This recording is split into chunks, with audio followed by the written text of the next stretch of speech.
1. You know you're a rotten drunk and you always have been. Well, you're a lousy friend. We thought you were dead. I almost did die, and her face was the last thing that went through my mind. I stayed and I hope you get used to that. We didn't get used to this.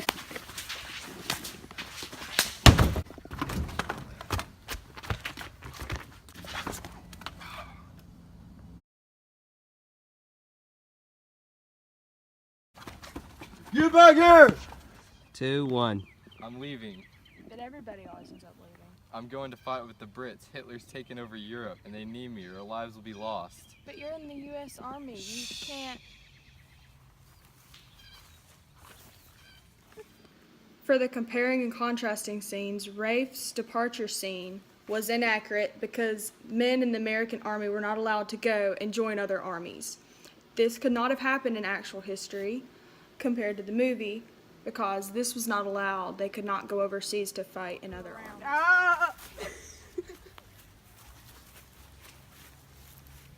She's dead.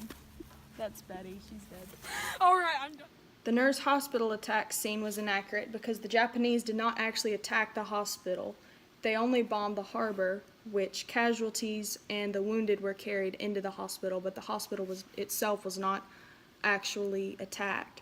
So the nurse, Betty, could not have died because there was no attack on the hospital for it to have happened.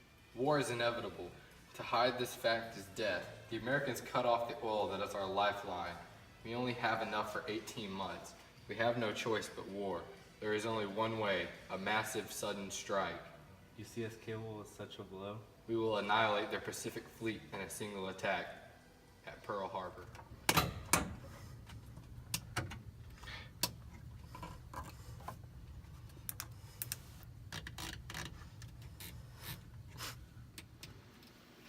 The crop duster scene in the very beginning of the movie when Rafe and Danny were flying in the crop duster plane. This could not have been true because that model of airplane was not released until the 1930s, and this scene took place in 1923, so therefore this could not have been true.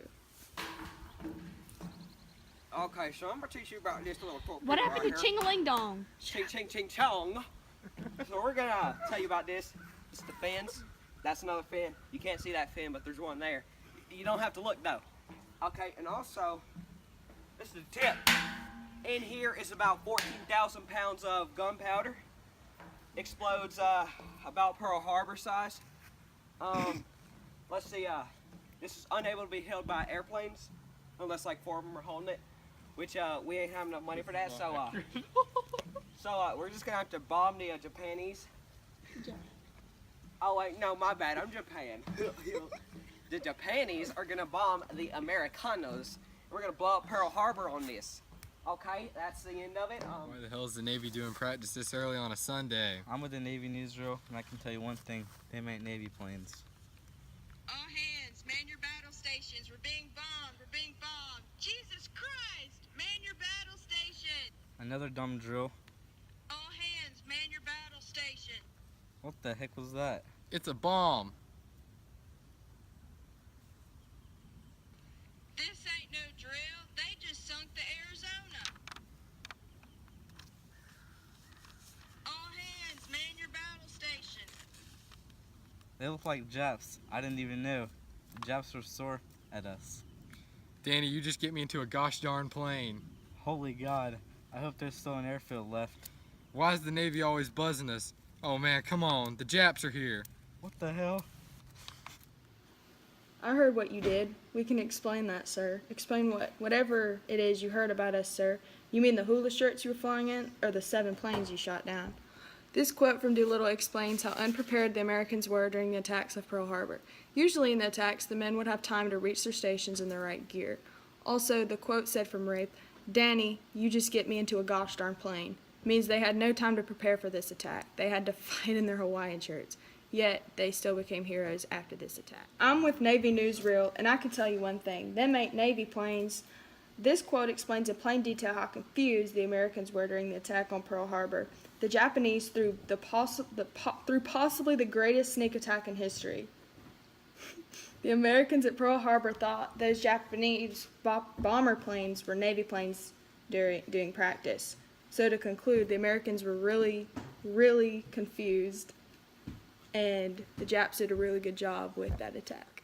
The quote from New York Times says, "The Japanese sneak attack on Pearl Harbor that brought the United States into World War II has inspired a splendid movie full of vivid performances and unforgettable scenes, a movie that uses the coming of war as a backdrop for individual stories of love, ambition, heroism, and betrayal." They basically said that it was a good movie that shows history of war and a love triangle. A quote from the Hollywood Reporter says, "As directed by Michael Bay and written by Randall Wallis, Pearl Harbor strives to weave a story of personal dimensions into large historic events, but mostly tests one's patience with unseaworthy dialogue and performs drowning in oily cliches." They said that it made a good tie into history and how love stories tied into these times instead of just war.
Why the hell's the Navy doing?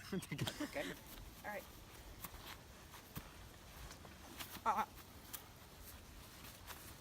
Alright, check her pulse, put her in. Oh, she's dead. She's gone.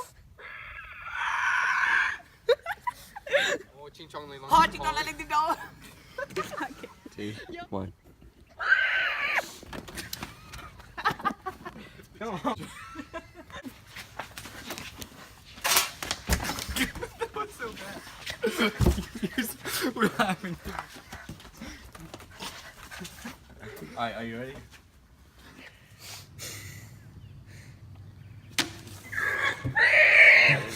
One, two, three.